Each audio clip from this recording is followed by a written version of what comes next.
Hi friends, welcome back to my YouTube channel. আমি বিষ্ণু আপনাদের pet health care friend, diploma in veterinary science and animal husbandry, livestock pharmacologist.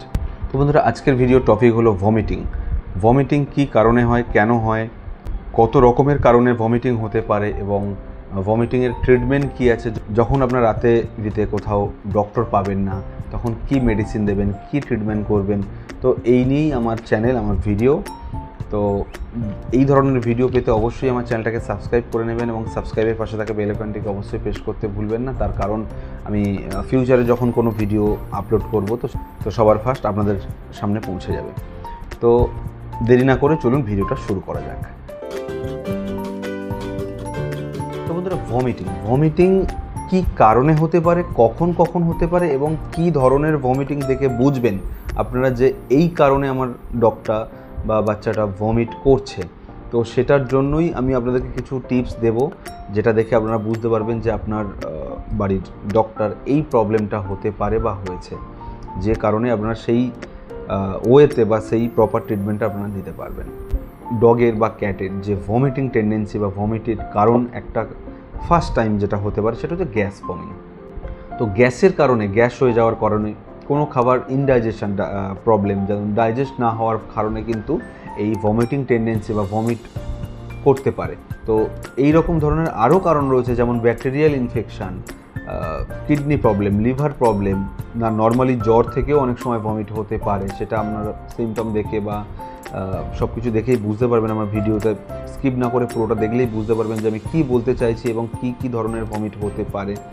Naturally pancreas থেকেও vomiting tendency আসতে পারে বা vomit করতে পারে। তো সেগুলো নিয়ে আবার জেনে নেব।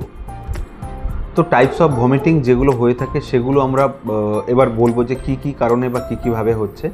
তো ফার্স্ট টাইম আমরা যেটা দেখব সেটা হচ্ছে আপনার ব্যাকটেরিয়াল ইনফেকশনের কারণে হতেও পারে। তো ফার্স্ট আমরা দেখব যে টাইমিং, কখন বমিটা করছে এবং বমির কালার কী বা বমির সঙ্গে কী বেরোচ্ছে, তার উপর ডিপেন্ড করে আমাদের রোগ নির্ণয় করতে সুবিধা হবে।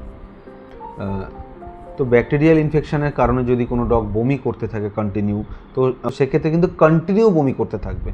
কন্টিনিউ মানে কন্টিনিউ, বমি বন্ধ হবে না, কন্টিনিউ করতেই থাকবে। 2 মিনিট 5 মিনিট অন্তর অন্তর বমি করতে থাকবে এবং একটা টাইমের পর ডিহাইড্রেট হয়ে গিয়ে শরীরের যে জলটা থাকে, অতিরিক্ত জলটা বেরিয়ে গিয়ে কিন্তু ডিহাইড্রেশন চলে আসবে এবং তারপর ডগ বা ক্যাট অসুস্থ হয়ে পড়তে পারে বা উইক হয়ে পড়তে পারে। এটার দিক থেকে যদি দেখা যায় তো সেক্ষেত্রে আমরা বলতে পারি যে এটা ব্যাকটেরিয়াল ইনফেকশন বা ফুড পয়জনিং হতে পারে, বা খাবারের সঙ্গে কোনো খাবার রিলেটেড কিছু প্রবলেমের জন্য, ডাইজেশন প্রবলেম থেকেও হতে পারে। কিন্তু এই সেকেন্ড আমরা যে ভমিটিংয়ের কারণ দেখব সেটা হচ্ছে আর কিছু গ্যাস ফর্মিং। তো গ্যাস ফর্মিংটা হলে আমরা কি করে বুঝবো যে ডগের গ্যাস হচ্ছে বা অ্যাসিডিটি হচ্ছে। তো সেক্ষেত্রে দেখা যাবে যে বমিটা যখন ডগ করবে বা ক্যাট করবে, সেই সময় দেখবেন একটু ফেনা সাদা টাইপের বমি করছে, যেগুলো অ্যাকচুয়ালি বাংলা ভাষায় বলতে গেলে ফেনা, আপনার ওই ছানা কাটা থকথকে টাইপের একটা কফ টাইপের বমি করছে। কফ নয় বাট একটা সাদা ফেনা ফোম টাইপের বমি। তো এগুলো দেখে আমরা বলতে পারি বা বুঝতে পারি যে ডগের হয়তো গ্যাস ফর্মিং হয়েছে, সঙ্গে একটু পেট ফোলা থাকবে এবং দাঁতের মাড়ির কালারটা, জিভের কালারটা একটু চেঞ্জ হবে। দ্যাট মিনস পিঙ্কিশ কালারের হয়, এগুলো পিঙ্ক কালারের হয়ে থাকে। তো সেগুলো কিন্তু অনেকটা সাদা হয়ে যাবে বা ফ্যাকাশে হয়ে যাবে, হিমোগ্লোবিন বা রক্ত না থাকলে যেমন হয় সেই সময়ের জন্য। তো এটা দেখে আমরা বুঝতে পারি যে অতিরিক্ত গ্যাস হয়। আর যদি কোনো ডগ লিভার প্রবলেম থেকে যদি কোনো ডগ বমি করতে থাকে কন্টিনিউ, তো সেটা থেকে আমাদেরকে বুঝবো কী করে যে এটা লিভার প্রবলেম থেকে হচ্ছে। এটা ফার্স্ট টাইম সকালের দিকে বমিটা করবে। দেখুন, গ্যাস হলেও কিন্তু অনেক সময় সকালের দিকে বমি করে, রাতের খাবারটা যদি ডাইজেস্ট না হয় তো সেটা সকালবেলা তুলতে পারে। তো এটার মধ্যে ডিফারেন্স একটাই, খালি পেট থাকবে। তো সেক্ষেত্রে ইয়েলো কালারের জল টাইপের যে জলের মতো কালার হবে এবং ইয়েলো, ফেনা থাকবে না, কোনো সাদা কালার থাকবে না এবং ইয়েলো ভমিট করতে পারে। এটা খালি পেটে সম্ভবত যখন হয়। তো এই সকালের দিকে এই ভমিট করতে থাকে এবং অনেক সময় দেখা যায় যে নোজের কালারটা অনেক সময় চেঞ্জ হচ্ছে, ব্ল্যাক থেকে একটু হোয়াইটিশ টাইপের হয়ে গেছে অনেক দিন থেকে। তখন আপনারা বুঝতে পারবেন যে আমার ডগটা হয়তো লিভার প্রবলেম হতে পারে। বা অনেক দিন যদি ডিওয়ার্মিং না করেন, কৃমির ওষুধ না খাওয়ান, সেক্ষেত্রেও কিন্তু এই সকালের দিকে ভমিটটা করতে পারে। তো কিডনি প্রবলেমের জন্য যদি কোনো ডগ বমি করে, সেটার সিমটম কিভাবে বুঝবেন? সারাদিনে 4 থেকে 5 বার বমি করবে, আরও বেশি হতে পারে, আমি নর্মালি 4 থেকে 5 বার বমি করবে। খাবার পেটে থাকবে আবার থাকবে না, কখনো খাবার তুলবে, কখনো নর্মাল জল তুলবে, এরকম বমি করতে পারে। এবং সবথেকে বড় কথা হলো ডগ আস্তে আস্তে দেখবেন রোগা হয়ে আসছে এবং দাঁতের কালার, মাড়ির কালার এগুলো একটু চেঞ্জেস আসবে। লোম, গায়ের লোমগুলো একটু খসখসে খড়খড়ে ব্যাপারগুলোতে আসবে। এগুলো অ্যাকিউট কিডনি প্রবলেম যেগুলো থাকে সেই প্রবলেমের সময় কিন্তু এই ধরনের ভমিটিং হতে পারে। হিমোগ্লোবিন লেভেল কমে যেতে পারে। সেক্ষেত্রে কিন্তু আপনাকে অবশ্যই ভেটের পরামর্শ নিতে হবে। যদি কোনো কিডনি রিলেটেড ভমিটিং আপনার মনে হয় যে আপনার ডগের কিডনি রিলেটেড প্রবলেম আছে, তো সেক্ষেত্রে কিন্তু সঙ্গে সঙ্গে অবশ্যই ভেটের পরামর্শ নেবেন, ব্লাড টেস্ট করে যে রোগটা ফাইন্ড করবে এবং তার উপরে ট্রিটমেন্ট করা উচিত। আর তো লিভার প্রবলেম যদি হয়, আমি বলেছিলাম যে কিভাবে বুঝবেন সিমটমগুলো, তো আমি আগেই বলেছি যে নোজের কালারটা চেঞ্জ হতে পারে এবং সকালের দিকে বমি করতে পারে, বা যখনই বমি করবে একটু ইয়েলোস বমি করতে পারে।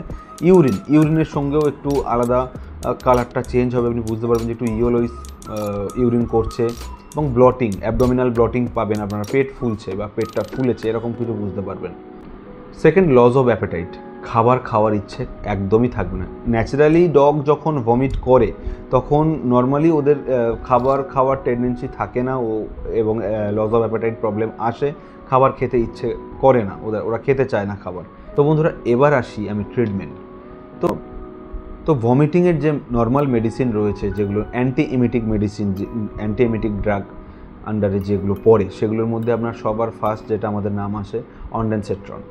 যেমন অনড্রেম, জোফার, ইমিকাইন্ড এই নামে পাবেন, এগুলো হিউম্যান মেডিসিন। তো ইমিকাইন্ড নামে আমাদের ভেটের মেডিসিন রয়েছে যেগুলো, তো এগুলো বাচ্চা কুকুর যদি হয়ে থাকে তো বাচ্চাদের জন্য কিন্তু এই ইমিকাইন্ড পেট সিরাপ দিতে পারেন, এবং বড়দের জন্য অনডেম বা জোফার ট্যাবলেট দেওয়া যেতে পারে। এবং ভেটের প্রচুর বমির অনডেনসেট্রন কম্পোজিশনের মেডিসিন বেরিয়েছে, যেগুলো আপনারা ইউজ করতে পারেন নর্মালি। সঙ্গে কিছু গ্যাসের ওষুধ, অবশ্যই র্যাবিপ্রাজল কম্পোজিশনের বা প্যান্টোপ্রাজল কম্পোজিশনের যদি কোনো গ্যাসের ওষুধ ইউজ করা যেতে পারে, সেক্ষেত্রেও কিন্তু বেটার রেজাল্ট পাওয়া যায়। এবং যখন দেখছেন যে 2-3 বার করার পর আপনার কুকুরের ভমিটিং থামছে না, সেক্ষেত্রে কিন্তু আপনার যেটা করণীয় সেটা কিন্তু অবশ্যই কাছাকাছি যে ভেট আছে, ভেটের সঙ্গে পরামর্শ করবেন, বা যে মনে হয় যে আপনার থেকে ডগ সম্বন্ধে বেশি নলেজ আছে তার থেকে অন্তত এই সলিউশনটা নেবেন যে কি ইউজ করা যেতে পারে। যদি ডিহাইড্রেশন বেশি হয়ে যায় তো সেক্ষেত্রে কিন্তু আমাদেরকে ফ্লুইড থেরাপি মানে স্যালাইন দিতে হতে পারে, যাতে ডিহাইড্রেশন না হয়ে যায়। সেক্ষেত্রে কিন্তু উইক হওয়ার চান্সটা বেশি থাকে, এবং এই অবস্থায় কিন্তু অনেক সময় দেখা যায় যে ডগ মারা গেছে। লাস্ট যেটা বলবো, যে প্রবলেমটা, যেটা হচ্ছে প্যানকিয়াটাইটিসের প্রবলেম। ডগ সকালবেলা বমি করবে না, বা করলেও যখনই দেখবেন যে আপনার ডগ খাবার খাচ্ছে, খাবার খেলেই 5-10 মিনিট বা আধ ঘন্টা পর খাবারটা তুলে দিচ্ছে, দ্যাট মিন্স ও খাবার হজম করতে পারছে না। এটা নর্মালি হজমের ওষুধ দিয়ে একবার দেখতে হবে 2-1 দিন, যে হজমের ওষুধ খেয়েও কোনো কন্ট্রোলে আসছে কি না, বা সকালে গ্যাসের মেডিসিন অ্যান্টাসিড যেগুলো রয়েছে সেগুলো দিয়েও কোনো কন্ট্রোলে আসছে কি না। তাতেও যদি কন্ট্রোলে না আসে, আমাকে ভেবে নিতে হবে যে আমার কুকুরের হয়তো প্যানকিয়াটাইটিসের সমস্যা হতে পারে।